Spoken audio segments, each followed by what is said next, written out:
All right, let's run through a scenario. What happens when a soul travels to the underworld?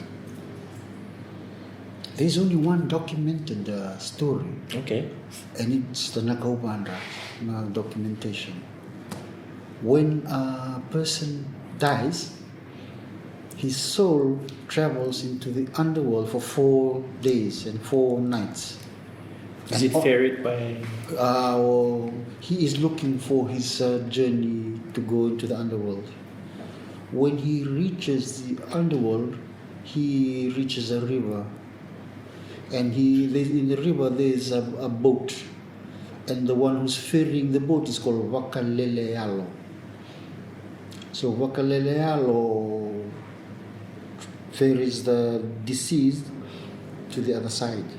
And when he or she, the soul, is on the other side, there is Nanga Nanga.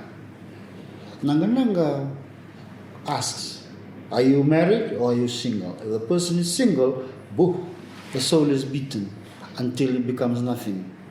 Whoa!